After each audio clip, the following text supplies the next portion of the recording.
بہرحال 1960 کی گرمیوں کا ذکر ہے۔ پاکستان سے 3 مسلمان ہمارے شہر ٹاکنشن آئے۔ منچوریا کے مسلمانوں کی وساطت سے میں اسلام سے پہلے ہی متعارف تھا۔ پاکستانی مسلمانوں کے کردار نے اور بھی متاثر کیا اور میں نے ان کے قریب ہو کر اسلام کے بارے میں ضروری معلومات حاصل کیں۔ اگر دنیا اسلام کی نعمت کو قبول کر لے تو سرزمین ارضی امن و راحت کا لازوال نمونہ بن سکتی ہے اور دکھوں اور بلاؤں میں گرا ہوا یہ باغ جنت میں بدل سکتا ہے۔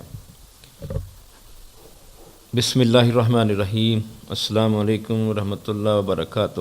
اللہم صلی علی محمد وعلی آل محمد۔ ہم مسلمان کیوں ہوئے؟ آج کی شخصیت کا تعارف لے کر آپ کی خدمت میں حاضر ہوں۔ آج کی شخصیت کا نام علی محمد موری، تعلق ان کا جاپان سے ہے۔ تو بلا تاخیر ان کی داستان شروع کرتے ہیں۔ دوسری جنگ عظیم کے دوران میں منچوریا میں تھا۔ ان دنوں منچوریا میں جاپان ہی غالب قوت کی حیثیت سے قابض تھا۔ وہیں پائچنگ کے قریب ایک صحرائی نخلستان میں مجھے پہلی مرتبہ مسلمانوں سے ملنے کا اتفاق ہوا۔ وہ نیکی اور پارسائی کا حسین مرکہ تھے۔ میں ان کی معاشرت خصوصاً اس بے حد متوازن نقطۂ نظر سے بہت متاثر ہوا جو وہ زندگی کے بارے میں رکھتے ہیں۔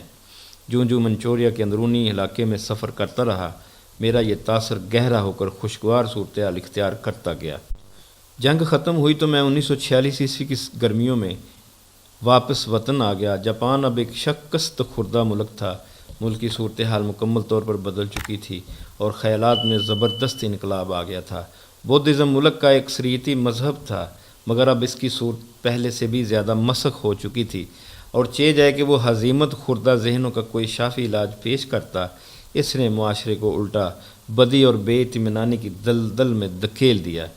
عیسائیت نے جنگ کے بعد جاپان میں خاصا نفوذ کیا، بلکہ کم و بیش 1 صدی سے جاپان میں اس کا وجود قائم چلا رہا تھا، مگر اس کی حیثیت ایک رسمی مذہب سے زیادہ کچھ نہ تھی۔ شروع میں کچھ سادہ دل، مخلص اور نیک سیرت نوجوانوں نے بدھ ازم کو تج کر اسے قبول بھی کر لیا، لیکن انہیں بہت جلد پتہ چل گیا اور ان کی مایوسی کی انتہا نہ رہی کہ عیسائیت مذہب کے لبادے میں دراصل برطانوی اور امریکی سامراج کے لیے جال مہیا کرتی ہے۔ عیسائیت تمام یورپی اور امریکی ممالک میں ناکام ہو چکی ہے، مگر دوسرے ممالک میں محض سامراجی عزائم کے تحت اس کی تبلیغ و اشاعت کا اہتمام کیا جاتا ہے۔ جغرافیائی طور پر جاپان کے ایک طرف روسی عفریت فنکار رہا ہے اور دوسری طرف امریکہ واقع ہے۔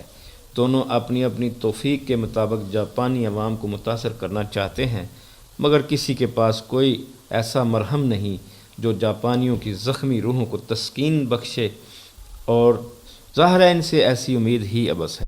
بہرحال 1960 کی گرمیوں کا ذکر ہے۔ پاکستان سے 3 مسلمان ہمارے شہر ٹاکنشن آئے۔ منچوریا کے مسلمانوں کی وساطت سے میں اسلام سے پہلے ہی متعارف تھا۔ پاکستانی مسلمانوں کے کردار نے اور بھی متاثر کیا اور میں نے ان کے قریب ہو کر اسلام کے بارے میں ضروری معلومات حاصل کیں۔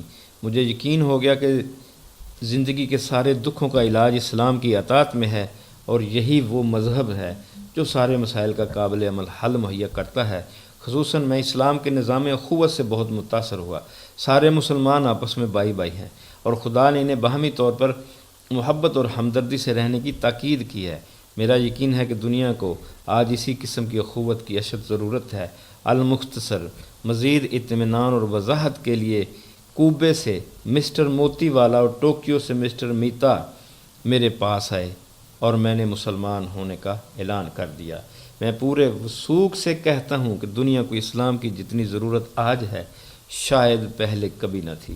اگر دنیا اسلام کی نعمت کو قبول کر لے تو سرزمین ارضی امن و راحت کا لازوال نمونہ بن سکتی ہے اور دکھوں اور بلاؤں میں گرا ہوا یہ باغ جنت میں بدل سکتا ہے۔ آج کی شخصیت علی محمد موری، تعلق جاپان سے ہے۔ ایک داستان ختم ہوئی۔ انشاءاللہ کسی دوسری شخصیت کا تعارف لے کر آپ کی خدمت میں پھر حاضر ہوں گا۔ گزارش ہے کہ میرا یوٹیوب چینل سبسکرائب کر دیں اور بیل آئیکن بھی پریس کر دیں۔ اللہ حافظ۔ اللہ آپ کا حامی و ناصر ہو۔